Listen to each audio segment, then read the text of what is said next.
Attention mga SSS pensioners, narito na ang inyong December 2025 pension crediting schedule. Malaking pagbabago, aasahan, matutuwa ang lahat dito. Pag-uusapan natin dito sa video. Hold up.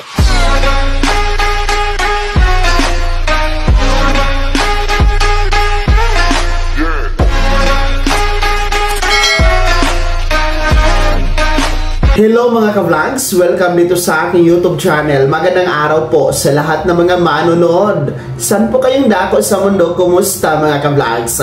Eto narito na mga pensyonado na SSS, ang inyong December 2025 pension crediting schedule. Malaking pagbabago, aasahan, matutuwa ang lahat. Pag-uusapan natin yan mamaya-maya. Pero kung bago ka pala dito sa aking YouTube channel o di ka pa nakasubscribe, i-click nyo muna ang subscribe button na nasa baba. Huwag kalimutan na pindutin ang notification bell, ilagay sa all para updated ka sa lahat ng mga videos na i-upload ko. So eto na nga po, makinig kayo mga pensyonado ni SSS, sapagkat pag-uusapan na natin ang inyong nalalapit na Disyembre na pension crediting o releasing schedule. Dahil malaking pagbabago, aasahan po ninyo. Well, atin na din pong tatalakayin kung meron bang nagdag. Andito na ba ang inyong second tranche, 1,000 piso na pension increase? Uunahin muna natin ang ating mga pensyonadong kabilang sa unang batch. Mga first batch na may date of contingency o araw ng kapanganakan, araw ng pagkamatay, araw ng pagkasakit o araw ng pagkabalda mula 1st to 15th day of the month. Sapagkat una po kayo na magkakaroon ng December pension crediting schedule.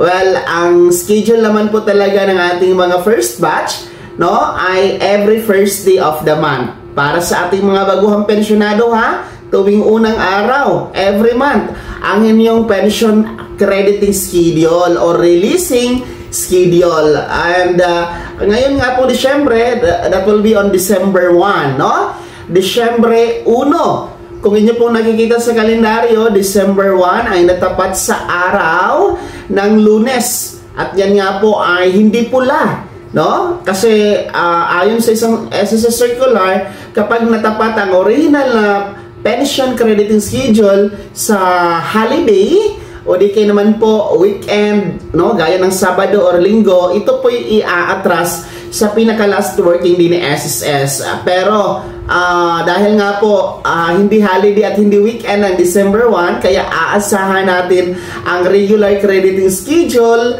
para sa ating mga unang batch. That will be on December 1. Araw po yan ng Lunes mga first batch. Kaya antabayanan nyo po sa inyong ATM card ang inyong December regular monthly pension mga unang batch. So wala pong pagbabago sa schedule para po sa ating mga unang batch, mananatiling December 1 mga ka-vlogs. Well, dito naman po tayo sa ating mga pangalawang batch. Yung merong date of contingency o araw ng kapanganakan, araw ng pagkamatay, araw ng pagkasakit o araw ng pagkabalda, mula 16th to last day of the month.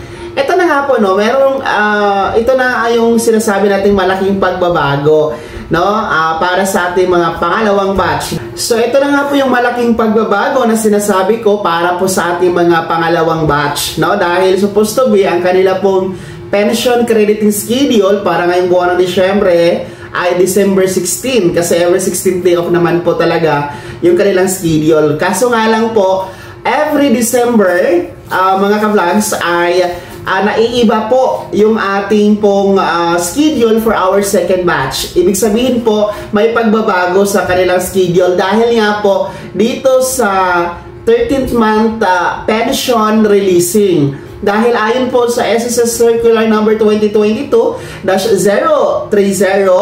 ang 13th month pension releasing schedule for our second batch will be December 4, And then, yung December 4 na yan, sabay na po yan, the 13th month and the December regular monthly pension mga ka-vlogs. No, gaya po ng ating mga unang batch, wala silang pagbabago sa schedule kasi nga December 1 ang 13th month releasing, and then December 1 din po yung kanilang original na monthly regular pension releasing.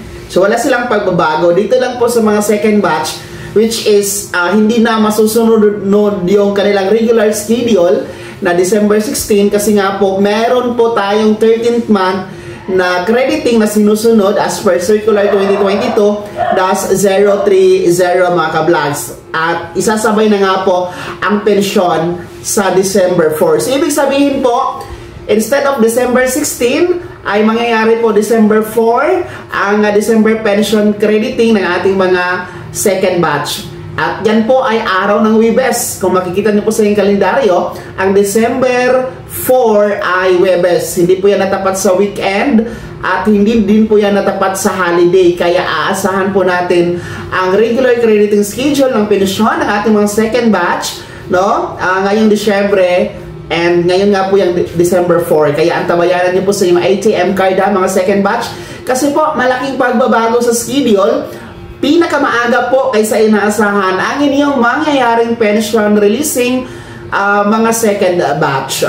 Sa mga nagtatanong po na meron na bang pension increase na magaganap ngayong Disyembre, no, tuloy-tuloy pa ba yung nangyaring pension increase noong September? Kasi merong mga nagtatanong mga ka-vlogs kung ito ba'y tuloy-tuloy monthly hanggang 2027. Well, ang tinutukoy po ninyo yung SSS Pension Reform Program, which is pension increase na naganap noong September, na kung saan po 10% increase for our retirement and total disability pensioners, and 5% pension increase naman po yung ating mga death or survivor pensioners. Yun kasi po, under the pension reform program, every September lang po yun, kada taon, hanggang 2027. So, una na nga po, noong September 2025, masusundan yun September 2026, at ang panghuli po ay September 2027. So, ibig sabihin, hindi po yun siya monthly, kaya wala po tayong aasahan na pension increase ngayong Disyembre mga ka-vlogs. Pangalawa po, no, on the other side po, yung atin pong second tranche, 1,000 piso na pension increase. Yan po ay wala pang pondo at yan po ay hindi pa maibibigay din na SSS ngayong Disyembre. Kaya ang malinaw dito kung ano po ang inyong halaga ng pensyon na tinatanggap monthly, kung ano po yung regular pension nyo talaga, tanging yun lamang po ang makikredit sa inyong ATM card.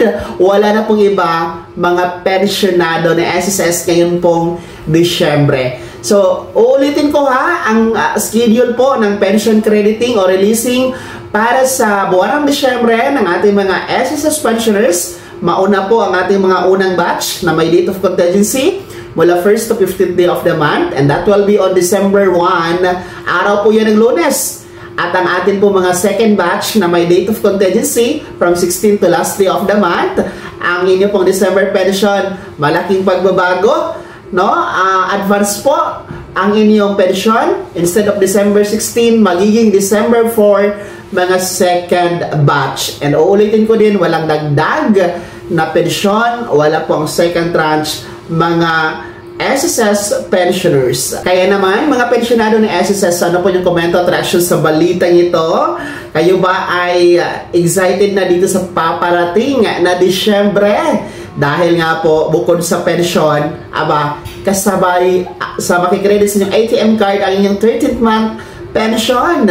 Ibahagi na po sa comment section na nasa baba, pakilakip ng buong pangalan at kung taga saan kayo. Bago ako magtapos sa video na to, kung gusto niyo pong sumuporta sa aking YouTube channel, maaari niyo pong i-click ang ating super thanks button na nasa baba. Sa mga gusto maging miyembro, pwede click nyo lamang ating join button. Maraming perks dyan mga vlogs. Be my member now. Sana naging gabay ang video na to kahit paano na pag-uusapan natin ng mga mahahalagang bagay-bagay na may kinalaman sa pagiging miyembro, benepisyaryo at pensionado sa SSS. Kung hindi ka pa nakasubscribe dito sa aking YouTube channel, maaari nang i-click ang ating subscribe button na nasa baba. Huwag kalimutan na pindutin ang notification bell. Ilagay nyo po sa all para updated ka sa lahat ng mga videos na i-upload ko. Maaari nyo din i-like ang video na to. At kung meron ka pa mga katanungan, maaari nyo i-comment sa comment section na nasa baba. Paki-follow na rin po ang aking official Facebook page na nasa screen nyo. Muli po, ako si Daniel Timpawa na nagsasabing dito sa aking YouTube channel, Pawang Katotohanan at lahat totoo lamang.